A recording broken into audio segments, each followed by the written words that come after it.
நீங்கள் பார்த்துக் கொண்டிருப்பது உங்கள் விஜய்.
எங்க போயிட்ட நீ?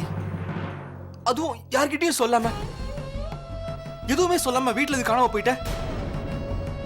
உனக்கு என்னதான் பிரச்சனை? நாங்கெல்லாம் எவ்வளவு பயந்து போயிட்டோம் தெரியுமா? நீ மட்டும் கிடைக்காம இருந்தா நான் செத்தே போயிருப்பேன் பிரியா. நான் உன்கிட்ட தான் பேசுறேன், ஏதாவது சொல்லுமா. அத பத்தி கவலைப்படாதீங்க. நான் வந்து ஏன் நீ வீட்டு விட்டு போன? சொல்லு. ஏன் மேல சத்தியமா கேட்கிறேன், சொல்லு.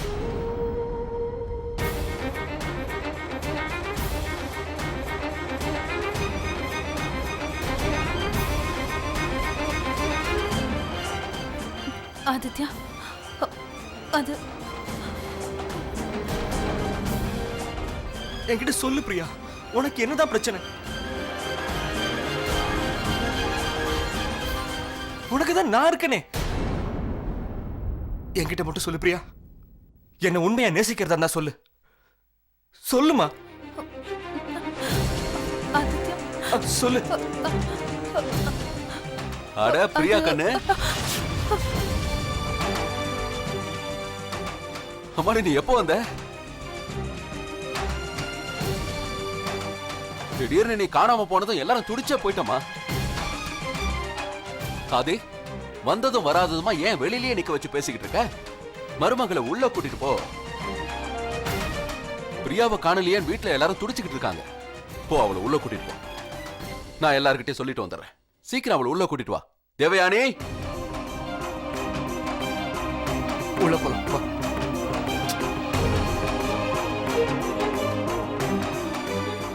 எல்லாரும் கேளுங்க, சந்தோஷமான விஷயம். நம்ம பிரியா திரும்பி வந்துட்டா. வாமா, உள்ள வா. வந்துட்டியா பிரியா? இவ்வளவு நேரம் எங்க இருந்த? எங்க போயிருந்தா? பிரச்சனை எல்லாம் ஒண்ணும் இல்லல்ல? பிரியா, நீ சொல்லாம போனா என்ன அர்த்தமா? நாங்க எல்லாரும் ரொம்ப பயந்தே போயிட்டோம்மா. அம்மா ப்ளீஸ்மா, இப்பதாம்மா வந்திருக்கா, கொஞ்சம் ரிலாக்ஸ் ஆகட்டும், விடுமா. இல்ல ஆதித்யா, என்னாச்சுன்னு இவ சொல்லிதான் ஆகணும். எங்களுக்கும் தெரிஞ்சுக்கிறதுக்கு உரிமை இருக்கு. இவ யார்கிட்டயும் சொல்லாம வீட்டை விட்டு போற அளவுக்கு அப்படி என்ன நடந்துச்சு? அம்மா ப்ளீஸ்.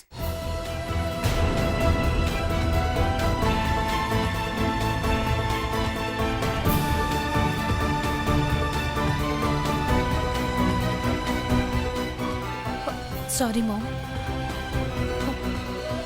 என்னால உங்க எல்லாருக்கும் ரொம்ப கஷ்டம் ஆயிடுச்சுல மாம். நான் ரொம்ப முயற்சி பண்ணேன் என்னோட கடந்த காலத்தை மறக்கிறதுக்கு.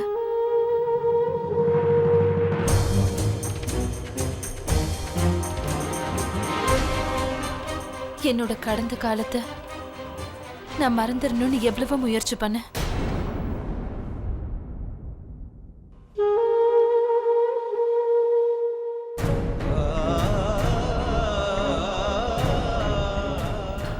ஆனா இன்னைக்கு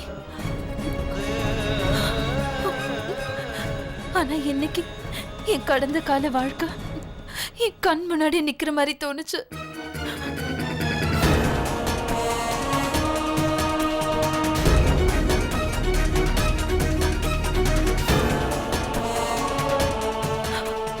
என்னால எதுவும் யோசிக்க முடியல. அத நான் வீட்டை விட்டு போயிட்டேன். நீ எந்த கடந்த காலத்தை பத்தி பேசிட்டு இருக்க? அப்படி என்ன கடந்த காலம் வீட்டை விட்டு போற அளவுக்கு?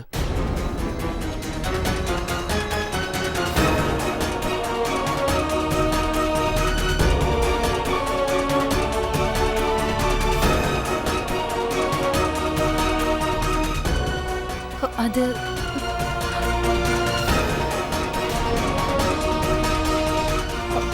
நான் மாடி ஏறி மேல போனேன். அப்போ மேல இருந்த ரூம் கதவு திறந்திருந்துச்சு. அப்போ நான் அங்க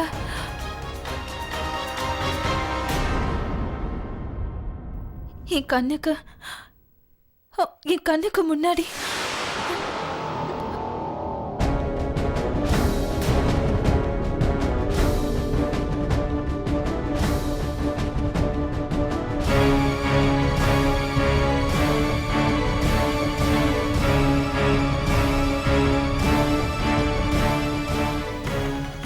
முன்னாடி போலீஸ் யூனிஃபார்ம் இருந்துச்சு.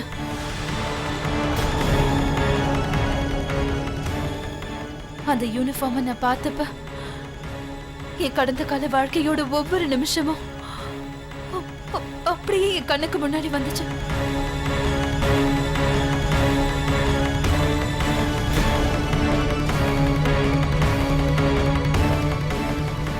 Police uniform.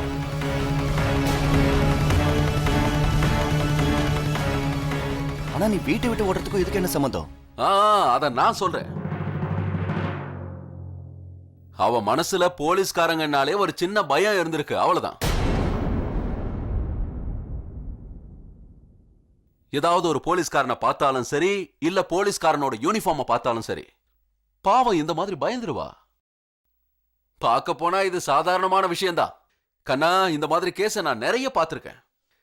அவங்களுக்கு சின்ன வயசுல ஏற்பட்ட சில கெட்ட சம்பவங்களால அவங்க வளர்ந்து பெரியவங்களான பிறகும் இந்த நினைவுகள் அவங்கள பாதிக்கும். ஆனா ஒருவேளை அவங்கள பத்திரமா பார்த்துக்கிட்டோம்னா, அவங்கள அன்பா கவனிச்சோம்னா, அவங்கள ரொம்ப பாசமா பார்த்துக்கிட்டோம்னா, அவங்க கூடிய சீக்கிரமே பழைய நிலைமைக்கு திரும்பிடுவாங்க. இங்க பார்ப்பா ஆதித்யா, இன்னையில இருந்து உனக்கு முக்கியமான பொறுப்பு இருக்கு. நீ பிரியாவை ரொம்ப கவனமா பார்த்துக்கணும்.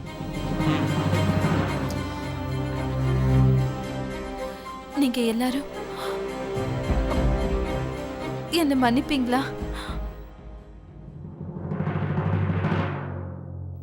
என்னால உங்க எல்லாருக்கும் ரொம்ப கஷ்டமா இருந்திருக்கும். என்ன மன்னிச்சிருங்க ப்ளீஸ். ஆதிக்கண்ணா, நீ அவளை ரூமுக்கு கூட்டிட்டு போ. அவளுக்கு இப்போ ஓய்வு தான் ரொம்ப முக்கியம். அதுக்கப்புறம் வீட்டுல இருக்கிற சடங்கு சம்பிரதாயத்தை எல்லாம் பார்த்துக்கலாம். போமா. வா.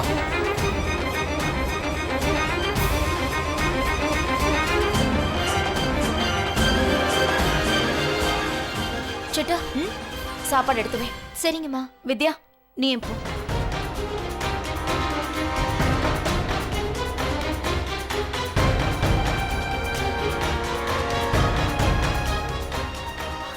ஆச்சரியமா இருக்கு. இவ்ளோ சீக்கிரமா நீங்க உங்க மருமகளை புரிஞ்சுக்கிட்டீங்களா? அவ மனச பத்தி தெரிஞ்சுக்கிட்டீங்களா?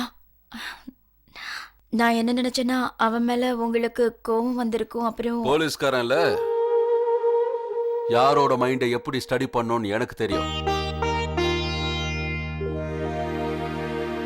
பத்திரமா பாத்துக்கவும் மருமகளை. தெரிஞ்சோ தெரியாமலோ இப்படி ஒருத்திய மருமகளாக்கி பெரிய தப்பு பண்ணிட்ட தேவையா. இப்ப கூட்டிட்டு வந்ததுக்கு அப்புறம் நம்ம பையனுக்காகவாவது அவளை நீ பத்திரமா பாத்துக்கணும்ல. சரி, போய் சீக்கிரம் சாப்பாடு எடுத்து வை.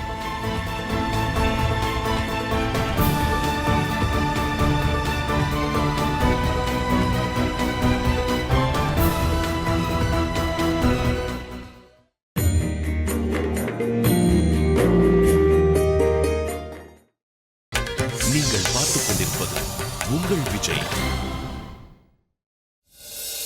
நான் ஒன்னு சொல்லட்டுமா வித்யா? வேணாம் சிட்டு, பரவாயில்ல. எனக்கு தெரியும் இந்த நேரத்துல உன் வாயில இருந்து எந்த வார்த்தை வந்தாலும் அது தப்பா தான் இருக்கும். அட, நான் அப்படி என்ன பெருசா கேட்க போறேன்? அந்த பொண்ணு சொல்றதெல்லாம் நம்புற மாதிரியா இருக்கு? உண்மையை சொல்லணும்னா அந்த கதையெல்லாம் என்னால நம்ப முடியல. அப்படி என்ன விஷயம் இருக்க போகுது? முதல்ல மயக்கம் போட்டு விழுந்தாங்க, அப்புறம் உடம்பு சரியில்லாம போச்சு, இப்ப என்னடா வீட்டை விட்டு போயிட்டாங்க. எனக்கு என்னமோ அந்த பொண்ணு நாடகம் ஆடுற மாதிரி தோணுது. சிட்டு, இதுல நாடகம் ஆடுறதுக்கு என்ன இருக்கு? எனக்கு என்ன தோணுதுன்னா, பாவம் அவளுக்கு ஏதோ ஒண்ணு நடந்திருக்கு. அதோட பாதிப்பு அவ மனசுலயே இருந்திருக்கும். அப்புறம் இந்த மாதிரி திடீர்னு மயக்கம் போட்டு விடுறது, இந்த மாதிரி வீட்டை விட்டு போறதெல்லாம் அவளோட பொழுதுபோக்கு ஒண்ணு கிடையாது. என்ன சொன்னாலும் சரி, புகுந்த வீட்டுல இப்படியா நடந்துப்பாங்க? ஆ? எனக்கு என்னமோ இந்த பொண்ணு இந்த வீட்டுக்கு ஏத்த மருமகளா இருப்பான்னு தோணல. நான் சொல்றத கேளு. இப்போ உனக்கு நேரம் இருக்கு இந்த வீட்டுக்கு ஏத்த மூத்த மருமகளா நடந்துக்கிறதுக்கு. ஆ? சிட்டு, என்ன சொல்லுங்கம்மா? வித்யா கிட்ட நீ இப்ப என்ன சொல்லிட்டு இருந்த? ஒண்ணு இல்லம்மா.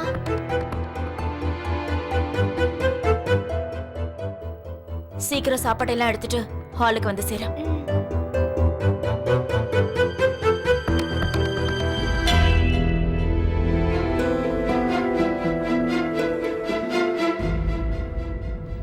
என் மேல கோவமா இருக்கியா?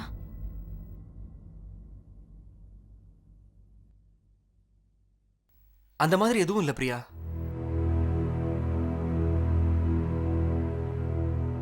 கோவம்லாம் ஒண்ணும் இல்ல.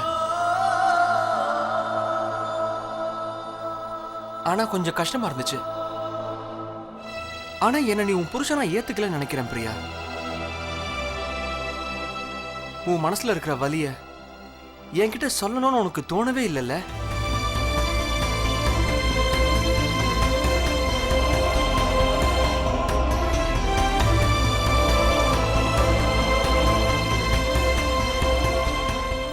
I'm sorry Aditya. நீ சொல்றது கரெக்ட் தான். எதையும் மறைக்காம நான் உன்கிட்ட எல்லாத்தையும் சொல்லியிருக்கணும். என் வாழ்க்கையில நீதான் எனக்கு எல்லாமே. நான் உன்கிட்ட எதையுமே மறைக்க கூடாது.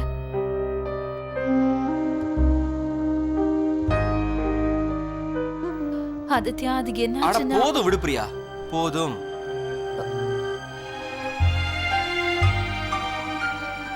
அப்பாதான் அவரோட எக்ஸ்பீரியன்ஸை வச்சு உன் மனசுல இருக்கிறத புரிஞ்சுக்கிட்டாரு பிரியா. இதுவே வேற யாராவதா இருந்தா இந்நேரம் எவ்வளவு அசிங்கமா இருந்திருக்கும். நீயே பார்த்த இல்ல, அவர் வார்த்தைகள்ல வெறும் அன்பு மட்டும்தான் இருக்கும். அவர் முகத்துல நீயே பாத்தியா, கோவம்ன்றது கொஞ்சம் கூட இல்ல. I just love him.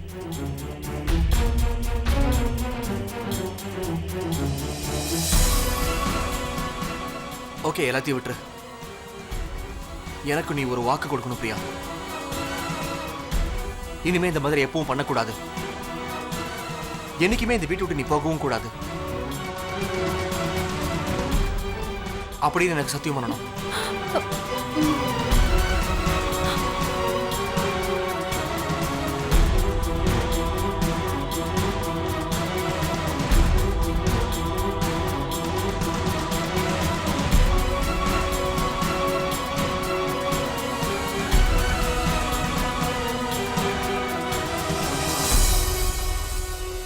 நான் அந்த மாதிரி எப்பவுமே பண்ண மாட்டேன். அதுக்கப்புறம் வாழ்க்கை பூரா உங்க முகத்துல என்னால முழிக்கவே முடியாது. இந்த மாதிரி ஒரு வேலைக்கு நான் என்னைக்குமே உங்களுக்கு துணையா இருக்க போறதில்ல. புருஷன் உயிரை விட்டுருவேன்னு சொன்னாலும் ஒத்துக்க மாட்டியா? எனக்கு உங்களை பத்தி நல்லாவே தெரியும். உங்க உயிரை போக்கிக்கிற அளவுக்கு நீங்க கோழை கிடையாது. உங்களோட நோக்கம் நீங்க சாகிறது இல்ல, உங்க பொண்டாட்டிய சாகடிக்கிறது தான். உங்களோட கேவலமான எண்ணத்துக்கு பலியாக்குறது, அவளை ஒரு நடப்பனமா ஆக்குறது தான் உங்களோட எண்ணம். அட, இப்ப நான் தான் நடப்பேனமா தெரிஞ்சுக்கிட்டு இருக்கேன். அந்த ஆளு முன்னாடி போய் என்னால நிக்க கூட முடியல, தெரியுமா உனக்கு? இது வரைக்கும் நான் கொடுத்த எந்த வாக்கியம் தவறுனதே இல்ல. உன்னாலதான் நான் இப்போ தலை குனிய வேண்டியதா இருக்கு. அட, நீ ஏன் இவ்வளவு சுயநலமா இருக்க? சுயநலமாவா? சுயநலம் எனக்கு இல்ல. சுயநலமா நீங்க தான் இருக்கீங்க ரிஷி. பேராசக்காரன் பெரு நஷ்டம் அடைவான்னு சொல்லுவாங்க. அப்படிப்பட்ட ஒரு நஷ்டம் இங்கே ஏற்படும் நான் நினைச்சு கூட பார்த்ததில்ல. என்னைய பேரசக்காரன்னு சொல்றியா? உன் புருஷனைய பேரசக்காரன்னு சொல்றியா? இல்ல, நான் தப்பா சொல்லிட்டேன். தான் பொண்டாட்டியே கூட்டி கொடுக்கிற உங்களை தப்பா சொல்லிட்டேன். மனுஷ ஜென்மமே இல்லாத கேவலமான மிருகம் நீங்க.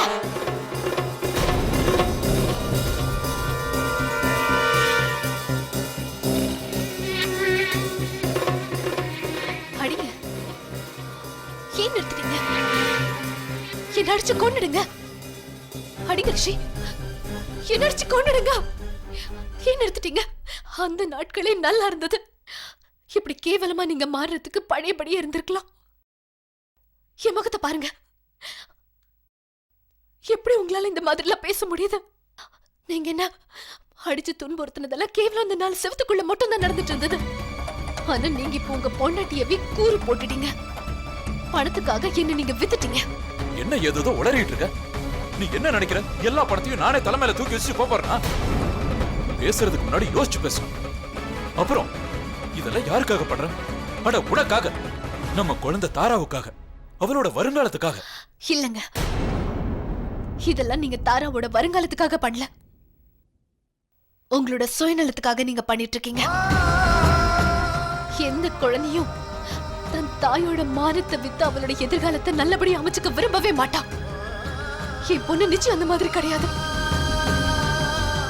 இன்னைக்கு நீங்க அந்த ஆளோட முகத்துக்காக சரின்னு சொன்னீங்கன்னா, நாளைக்கு உங்க பொண்ணு உங்களை பார்த்து கேள்வி கேட்கும் போது அவன் முகத்தை பார்த்து உங்களால எப்படி பதில் சொல்ல முடியும் ரிஷி?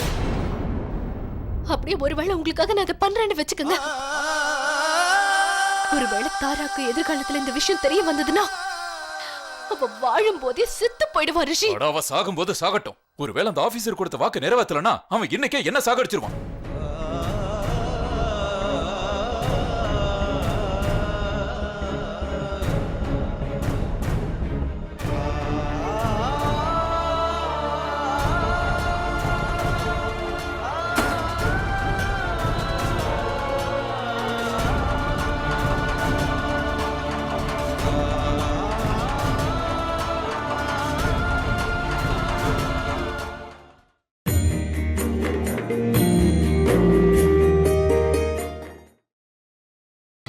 நீங்கள் பார்த்துக் கொண்டிருப்பது உங்கள் விஜய்.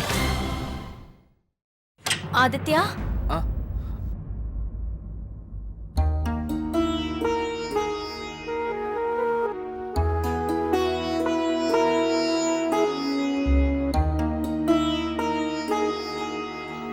நீ கீழே போ ஆதித்யா.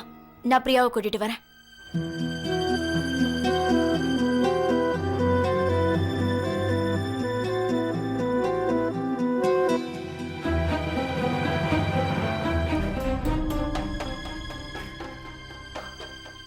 உட்காரு.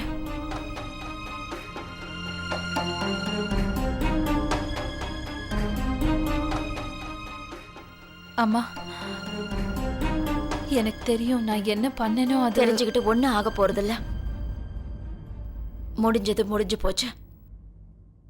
நான் இப்போ உனக்கு ஒரு விஷயத்தை ஞாபகப்படுத்த வந்திருக்கேன். நீ எனக்கு வாக்கு கொடுத்திருக்க. உன்னோட கடந்த காலத்தை மறந்து புது வாழ்க்கை ஆரம்பிப்பேன்னு வாக்கு கொடுத்திருக்க. நீ இப்படி நடந்துகிட்டதால எங்களுக்கு எப்படி இருந்திருக்கும்னு கொஞ்சமாவது நினைச்சு பாத்தியா? ஒருவேளை உனக்கு ஏதாவது நடந்திருந்ததுன்னா, இல்ல யாருக்காவது தெரிஞ்சிருந்தா எவ்வளவு அசிங்கம் ஆயிருக்கும் தெரியுமா? ஆதித்யாவோட அப்பா இத்தனை வருஷமா கஷ்டப்பட்டு எடுத்த பேரெல்லாம் ஒரே நிமிஷத்துல மண்ணோட மண்ணா போயிருக்கும் பிரியா. அவர் உன்னை எதுவும் சொல்லாம இருந்திருக்கலாம். ஆனா எனக்கு நல்லா தெரியும், உள்ளுக்குள்ள அவர் எவ்வளவு ஃபீல் பண்ணிருப்பாரு, ரொம்ப வேதனைப்பட்டிருப்பாரு. வா பிரியா, கீழே போலாம். எல்லாரும் உனக்காக காத்துக்கிட்டு இருக்காங்க. உங்க டேட்க்கு நீ தானே சாப்பாடு பரிமாறணும்.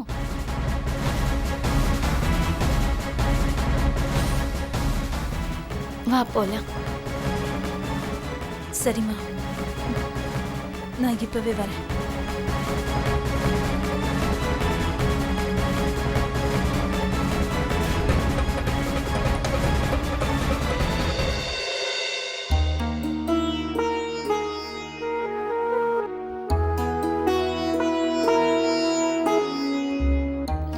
இதோ பிரியா வந்துட்டா.